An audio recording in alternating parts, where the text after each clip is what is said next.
Hello friends, welcome back to my channel farm to city kitchen. আজকে তোমাদেরকে আমি খুব সহজ উপায়ে অরেঞ্জের আইসক্রিম স্টিক বানানো শেখাবো। তো দেখে নাও, এখানে আমি রাসনা নিয়ে নিয়েছি, যেটা তোমাদের আশেপাশে যে কোনো দোকানে অ্যাভেলেবেল পেয়ে যাবে। এরকম রাসনা একটা নিয়ে নিয়েছি। এর মধ্যে দুটো প্যাকেট থাকে, একটা লিকুইড ফর্মে থাকে আর একটা পাউডার ফর্মে থাকে। তো এই দুটোকে মিক্স করে আজকে আমি বানাবো। খুব সহজেই তৈরি হয়ে যায়, মাত্র 2 থেকে 3 মিনিটের মধ্যে এটা রেডি হয়ে যায়। তো চলো বানানো স্টার্ট করি। তো প্রথমে আমি একটা বাটি নিয়ে নিয়েছি, আর বাটির মধ্যে প্রথমে আমি নিয়ে নেব জল। জলটা আমি এই কাপের নিয়ে নেব। এই কাপের আমি 4 কাপ মতো জল নেব। এখানে রাসনার প্যাকেটের পেছনে ইনস্ট্রাকশন দেওয়া থাকে কতটা পরিমাণ মতো জল নিতে হবে, কতটা সুগার দিতে হবে আর কিভাবে বানাতে হবে। তোমরা চাইলে ওই ইনস্ট্রাকশনেও বানাতে পারো, বাট আমি একটু টকটা ফ্লেভার করি, তাই জন্য আমি ওখান থেকে একটু কম জলই ইউজ করলাম। আর এখানে আমি 4 কাপ জল ইউজ করলাম। এরপর এখানে আমি চিনি দিয়ে দেবো, সুগার। চিনিটাও আমি এখানে একটু কম ইউজ করব, কারণ আমি একটু টক বানাচ্ছি, তাই জন্য তোমরা চাইলে ইনস্ট্রাকশন ফলো করতে পারো। এবার আমি এখানে চিনি দিয়ে দেবো। চিনি এখানে আমি ইনস্ট্রাকশন থেকে কমই দেবো। এখানে আমি এই কাপে মেপে চিনি দেবো, আর এই কাপের 3 কাপ মতো আমি এখানে চিনি ইউজ করব। তো চলো চিনিটা দিয়ে দিই। জলে প্রথমে চিনিটা গোলানোর কারণ হলো, টকটা চিনিটাকে যখন আমরা রাসনাটা যদি আগে গুলিয়ে নিই, তাহলে রাসনার যে টকটা থাকে সেটা চিনিটাকে তাড়াতাড়ি মেল্ট হতে দেয় না। ওই জন্য আগে জলে চিনিটা গুলিয়ে নেওয়াটা প্রেফারেবল। আমি এখানে 3 কাপ মতো চিনি দিলাম। তোমরা যদি একটু মিষ্টি আর টকটা কম চাও, তাহলে তোমরা ফুল ইনস্ট্রাকশন প্যাকেটের মধ্যে থাকে ওইভাবে বানিয়েও তোমরা বানাতে পারো। আমি এখানে চিনিটা একটু কমই দিলাম। এবার আমি পুরো চিনিটাকে মিক্স করে নেব, বেশ ভালোভাবে গুলিয়ে। যতক্ষণ না চিনিটা বেশ ভালোভাবে মেল্ট হয়ে যাচ্ছে, ততক্ষণ আমি এটাকে গুলতে থাকবো।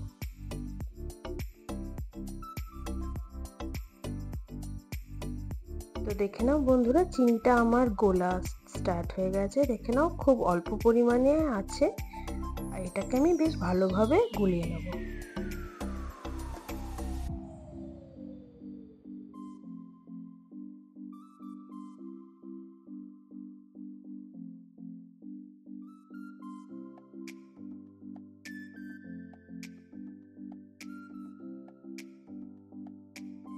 তো দেখে নাও বন্ধুরা, আমার চিনিটা পুরো গুলে গেছে। এরপর আমি এখানে একে একে এক একটা করে প্যাকেট আমি কেটে এর মধ্যে দিয়ে দেবো পুরোটাই।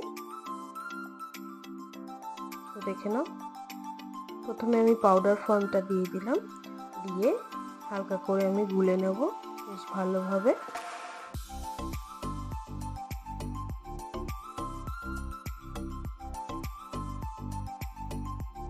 এরপর একইভাবে আমি লিকুইড ফর্মটাকেও কেটে দিয়ে দেব।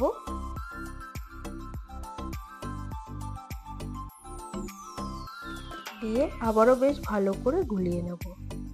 ব্যাস আমাদের রেডি হয়ে গেছে রাসনা। এবার জাস্ট এটাকে জমাতে হবে আমাদেরকে।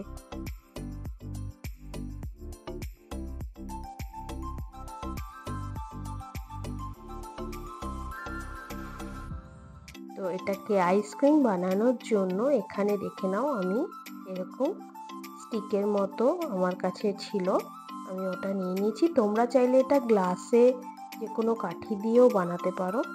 তো আমি এবার একটা চামচের মাধ্যমে এর মধ্যে আমি রাসনাগুলোকে ভরে দেবো। রাসনাটাকে আমি ফুল করবো না, পুরো একটু গ্যাপ রেখে দেবো, কারণ যখন এটা আইস হয়ে যাবে তখন এটা বেড়ে গিয়ে উপর দিয়ে বেরিয়ে আসতে পারে। ওই জন্য একটু গ্যাপ রেখেই ভরা ভালো। তো আমি এইভাবে প্রত্যেকটাতে ভরে নেব।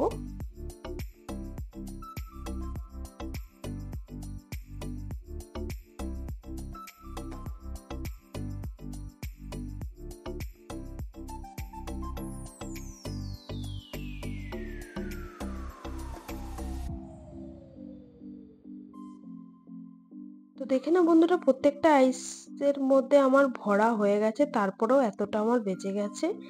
এটা আমি যে কোনো একটা প্লাস্টিক বটলে ঢুকিয়ে স্টোর করে নেব। দেখে নাও, এখানে আমার কাছে বটল ছিল অরেঞ্জ কালারের ক্যাম্পা কোলার, ওটাতেই আমি এটাতে স্টোর করে রেখে দেব। পরে এটা রসনা হিসেবে গুলিয়ে খাওয়া যাবে। তো এবার এটাকে আমি ফ্রিজ করে দেব পুরো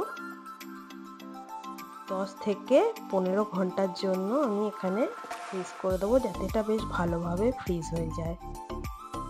আর এখানে আমি এটা লোতে আছে, পাওয়ারটাকে বাড়িয়ে হাই করে দেবো। এটা সারা রাতের জন্য আমি রেখে দেবো। পুরো রাতের পরে দেখে নাও, আমাদের আইসক্রিম পুরো রেডি হয়ে গেছে। আমি কম করে দিয়েছি, তার সত্ত্বেও এটা ওভারফ্লো হয়ে গেছে। দেখে নাও। তো চলো এবার একটা খুলে দেখা যাক যে কেমন হলো আইসক্রিমটা। দেখে নাও বন্ধুরা, জাস্ট অসাধারণ একটা অরেঞ্জ স্টিক হয়ে গেছে। এটা খেতে জাস্ট গরমের মধ্যে অসাধারণ লাগবে খেতে। তো তোমাদের যদি আজকের ভিডিও ভালো লেগে থাকে অবশ্যই লাইক করে দেবে। তো চলো এবার মাকে খাইয়ে দেখানো যাক যে কেমন লাগছে। মার তো ভীষণ ভালো লাগলো আইসক্রিমটা। তোমাদের কেমন লাগলো কমেন্ট করে নিশ্চয়ই জানাবে। আবারও দেখা হবে তোমাদের সাথে নেক্সট ভিডিওতে নতুন রেসিপি নিয়ে। By friends.